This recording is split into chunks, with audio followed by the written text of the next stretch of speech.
Estimadas y estimados colegas, desde Supera, la Escuela de Superación para el Trabajo y Formación Continua y la Universidad Santander en el estado de Coahuila, hacemos una colaboración con la Secretaría de Educación en Coahuila para desarrollar una serie de cápsulas con contenidos muy importantes para fortalecer la labor de las y los docentes. En esta ocasión, a través de una temática por demás interesante, la educación socioemocional. Esperamos que usted pueda atesorar estos contenidos y sean de verdadera utilidad para su desarrollo profesional. Les deseamos mucho éxito.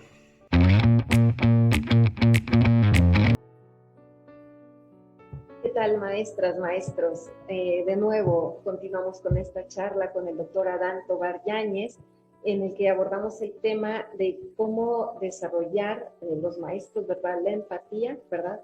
Y sensibilizarnos, ¿verdad? Sabemos que lo son, pero quizá un poquito más conocer a profundidad el tema para conocer hasta dónde puede abarcar los beneficios que tiene ser empáticos, ¿verdad? Con nuestros alumnos y en el contexto en el que nos encontremos. Les decía en el bloque anterior, ¿verdad? La importancia de la observación y un diagnóstico biopsicosocial que, bueno, no es otra cosa más que conocer con quién vive el alumno, ¿verdad? Si vive con sus padres, si lo dejan al tanto de sus hermanos, ¿verdad? A cargo de quién está, si sus padres trabajan, si no trabajan. Hay alumnos que pudieran tener a sus padres presos, hay alumnos que pudieran tener a su mamá enferma, ¿verdad? Hay alumnos que les exigen no estudiar para poder ayudar, ¿verdad?, en la economía de la casa. Y pues muchísimas situaciones que es bien importante que conozcan, que generalmente los que se encargan de conocer estas circunstancias de los alumnos pues son los psicólogos o los trabajadores sociales, ¿verdad?, de las escuelas. Y de no tenerlos, bueno, es importante indagar, ya sea a través del padre o la madre de familia, ¿verdad?, de la abuela, en muchas ocasiones también es la que está al tanto, ¿verdad?, del alumno. Entonces, conocer todo esto, todas estas circunstancias en las que viven nuestros alumnos, ya estamos dando el primer paso para sintonizar con ellos, ¿sí?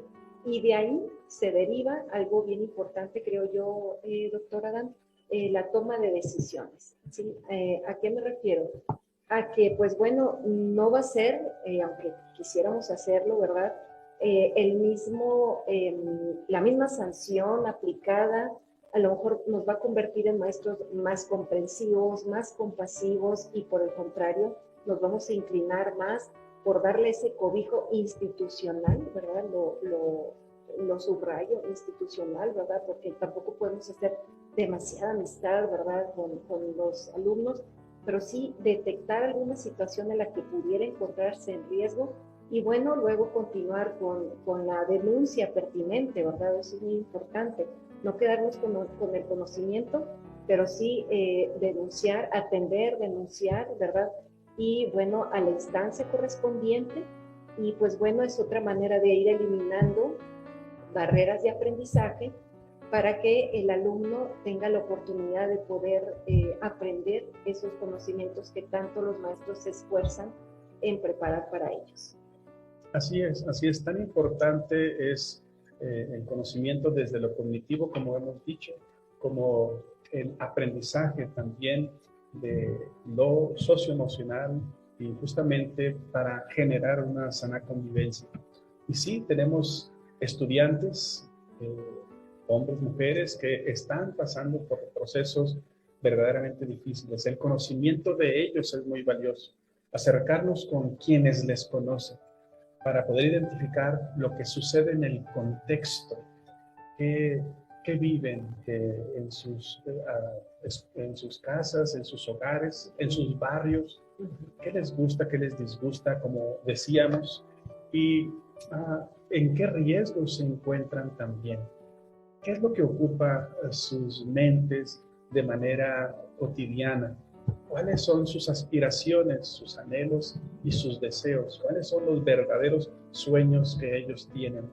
O quizá hay graves problemáticas que están viviendo en casa y que solamente vienen a aflorarlas a las instituciones educativas, y entonces nos encontramos con estudiantes muy violentos, con estudiantes que son un verdadero peligro para los demás. Y ahí es donde tenemos que entrar nosotros como docentes también, bajo todo ese conocimiento, a tomar las mejores decisiones. Este no es un asunto sencillo. Los docentes viven cotidianamente grandes desafíos, grandes retos de esta naturaleza. Recuerdo el caso de un docente que me compartió su experiencia cuando al tratar de detener en una riña, en un pleito dentro de la institución, a un alumno que estaba violentando a otro físicamente, y cuando los separan y finalmente logran minimizar ese impulso y entrar en el proceso de diálogo con el agresor, este maestro se fue de espaldas cuando la persona le contestó a su pregunta: ¿por qué estás haciendo eso? Y el alumno, un adolescente, le dice: porque vengo aquí a cumplir una misión. Voy a matar al que se me ponga enfrente, no sé cuál, pero uno de ellos. Vea hasta dónde está una condición de esta naturaleza. ¿Qué hacer como docentes ante esos casos? Son estudiantes en proceso de formación. Desde el punto de vista jurídico y de la ley, son seres humanos en construcción. No pueden ser tomados como unos delincuentes. Son, le llamábamos antes, menores infractores, quizá, pero la condición de menor, es decir, la condición de estar todavía en formación, les da a ellos una posibilidad y a toda la sociedad una esperanza de mejorar socialmente y también afectivamente. La gran pregunta que yo le haría a estos docentes es: ¿por qué crees que estos estudiantes tienen en su mente esa meta, esa misión? Agredir y violentar hasta terminar con la vida de otro. O con la propia. O con la propia vida. Esto es tremendo. Para ello, déjeme decirle con mucha claridad, no nos preparan en las instituciones de educación normal. Venimos a enfrentarnos en la práctica cotidiana con todos esos enormes retos. Es muy importante que tomemos con altísima responsabilidad ética y profesional nuestra tarea, porque una vida puede estar determinada por la actuación que nosotros hacemos con estas personas. Podemos hacer la gran diferencia, y vea lo valioso de su función como docente. Podemos hacer la gran diferencia en el futuro de una persona y buscar cambiar esos pensamientos negativos en pensamientos positivos. Enfrentamos eso. Hemos de estar trabajando no solo en el conocimiento, insisto, también en la educación socioemocional, porque finalmente nuestros valores y nuestras convicciones son las que sostienen a los seres humanos por encima del conocimiento en momentos de crisis y en momentos de graves problemas. Exacto. Alumnos en circunstancias así como las que menciona el doctor Adán, con un cuadro depresivo, ¿verdad? O con algún resentimiento guardado. Si como maestros, ¿verdad? No les damos ese cobijo institucional, porque muy probablemente en casa no lo están recibiendo, muy seguramente, y los etiquetamos, los sancionamos constantemente, lo único que vamos a lograr es alimentar ese resentimiento, ¿verdad? Ese odio, quizá, incitarlos muy probablemente a una venganza, ya sea hacia el maestro, hacia los alumnos, hacia quien ellos crean, ¿verdad? Y bueno, esto nos puede generar un problema grave que desafortunadamente los estamos viviendo ahorita, ¿verdad? En la actualidad. Y bueno, antes de pasar a algunas técnicas y estrategias que quiere recomendar el doctor Adán, quiero mencionar muy brevemente los indicadores de riesgo que vienen mucho más bien explícitos en el protocolo de actuación. Si observan, maestros, un cambio repentino en el alumno, ¿verdad? Por ejemplo, algo inusual en su comportamiento, ¿verdad? Si se vuelve quizá más temeroso repentinamente, más agresivo, si presenta signos de tristeza y así no observábamos anteriormente así al alumno, ¿verdad? Si no cumple con tareas o repentinamente ya no trae tareas, ¿verdad? No participa como antes. Y bueno, son algunos signos, es a lo que nos referíamos ahorita en cuanto a la observación, ¿verdad? Y pues bueno, considerar todas estas señales, tomar nota de ellas, ¿verdad? Porque muy probablemente nos puedan servir pues para en un futuro actuar, ya que una vez que detectamos, y pues sí, insisto, ¿verdad? En denunciar, ¿verdad? Que algo está pasando con el alumno, ¿verdad? Si se encuentra en una posible situación de riesgo, sin que necesariamente nosotros como maestros tengamos que comprobarlo. Eso le toca a las instancias correspondientes, pero sí ustedes cuidar, ¿verdad? Que el alumno no esté pasando por algún bullying silencioso. No sé si me explique con esto del bullying silencioso. A veces los niños pueden estar viviendo exclusión, ¿verdad? Pueden estar recibiendo algunos comentarios que los hagan que su autoestima se vaya hasta abajo, ¿verdad? Y ese bullying silencioso a veces los alumnos no saben cómo manifestarlo, ¿verdad? Porque no hay una evidencia, nada más es su sentir. Y sobre todo los más pequeños pudiera darse que no saben cómo manifestarlo ni cómo pedir ayuda. Y bueno, son nada más algunos indicadores, ¿verdad? Que quisiera yo recordar, que como les digo, están más ampliamente explicados en el protocolo de actuación para situaciones de riesgo. Y bueno, vamos a pasar, antes de finalizar con este bloque, el doctor Adán quisiera compartir con ustedes unas estrategias o técnicas, ¿verdad? Para este tipo de situaciones que se puedan presentar. Claro que sí, con mucho gusto. Nosotros pensamos que las emociones también se educan. Es decir, no solamente es el asunto de conocer conceptos, historia, etcétera, información, problemas matemáticos, actos científicos o procesos científicos de la naturaleza y demás, sino también conocernos a nosotros mismos, tener un tiempo para nosotros mismos.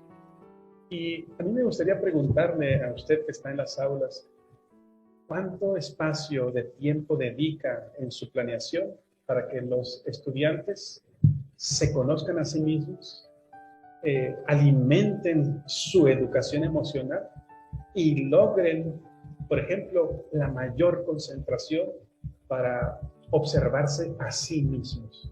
Déjeme, me pongo un ejemplo sencillo. Si usted trabaja en preescolar, los primeros grados de primaria, en educación inicial, invite a sus estudiantes a acostarse en el piso, quizá en alfombras, en toallas, en colchonetas, acostarse ahí. Pero díganles que lleven ese día al aula su juguete favorito. Y con su juguete favorito, recostados boca arriba o de cúbito dorsal, como técnicamente se dice, se coloquen ese juguete en su vientre y comiencen a hacer respiraciones profundas y concentren toda su atención en ese hermoso juguete que han llevado y toda la felicidad que ese juguete les ha generado, y que ellos puedan tener un tiempo para establecer ese contacto que solamente está en el pensamiento infantil, que es un pensamiento de imaginación y de fantasía, en donde ellos le pueden dar vida a las cosas inanimadas, esto es, a los juguetes. Y tengan ese momento con ellos y luego expresen qué dialogaron con su juguete, qué les dijeron, qué pensaron, qué sintieron. Tómense un tiempo para hacerlo. Pero quizá usted dice, yo soy de secundaria, ¿qué? Yo no puedo traer un juguete con estos estudiantes adolescentes. No, haga una experiencia semejante, pero a ellos póngalos a dibujar sus sueños, lo que ellos anhelan, lo que a ellos más les gusta.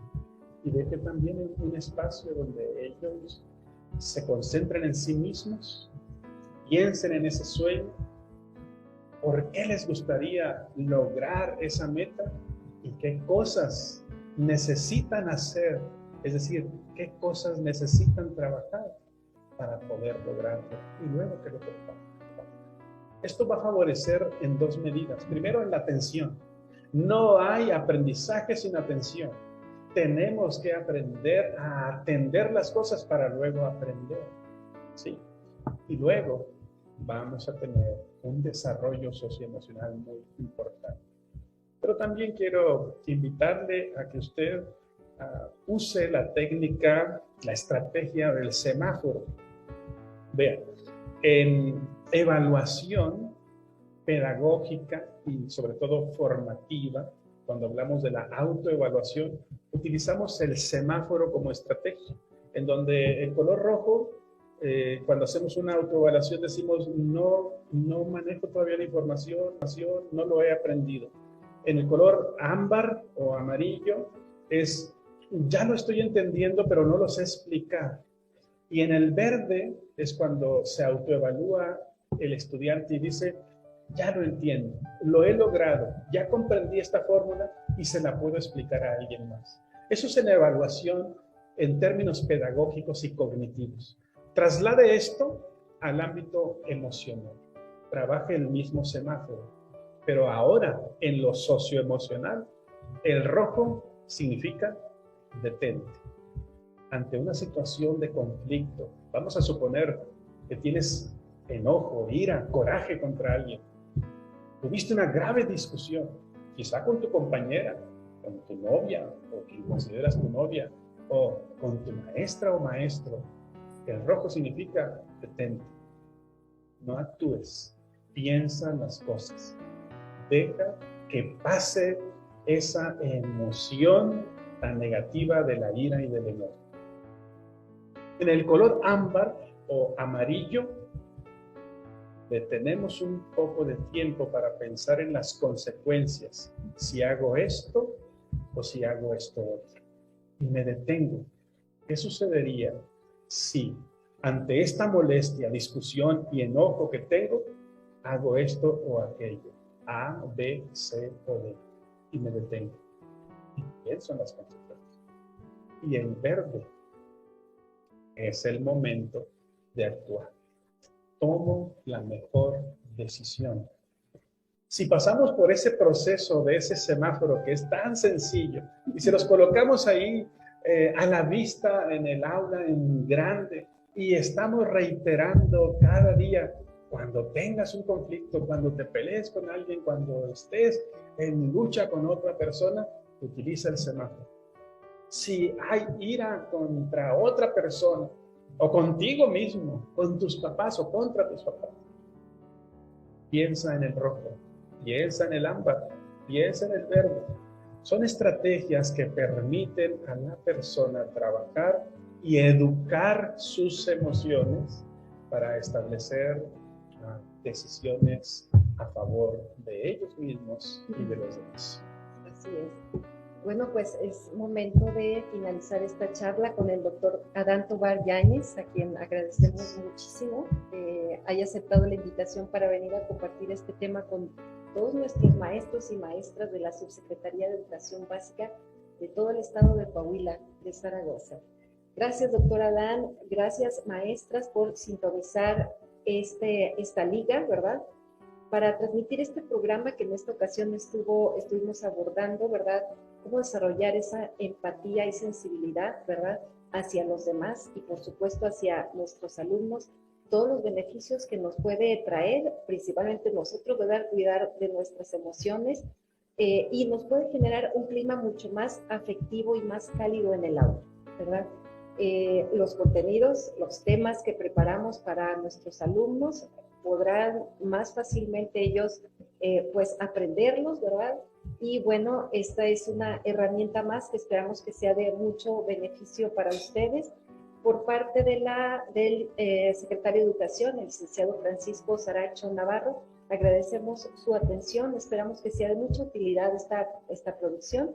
Del subsecretario de Educación Básica, el profesor Jorge Alberto Salcido Portillo, y gracias a Tecnologías de Información, al ingeniero Gerardo Hernández, que nos apoya, ¿verdad?, y Aldo, en esta ocasión, el ingeniero que nos apoya también en esta ocasión, gracias y esperamos que sea de utilidad. Un saludo, maestros, y esperamos sus sugerencias para más temas, incluso con el doctor Adán. Si ustedes desean que él nos desarrolle otro tema también de interés, que tiene una gama de temas que podemos aprovechar y pues a comprometerlo que venga, y si es posible en vivo, ¿qué les parece? Para poder interactuar, conocer también sus opiniones o preguntas, y pues aquí estamos a la orden. Esto fue una producción más del programa Atención Socioemocional al Docente. Yo soy Lucy Gutiérrez. Estimadas y estimados colegas, esperamos haber sido de gran utilidad al desarrollar estos contenidos desde la educación socioemocional para abordar nuestra tarea docente con excelencia y un trato constructivo y humano con nuestras y nuestros estudiantes de los distintos niveles educativos. Les esperamos en más cápsulas y deseamos para todos ustedes mucho éxito.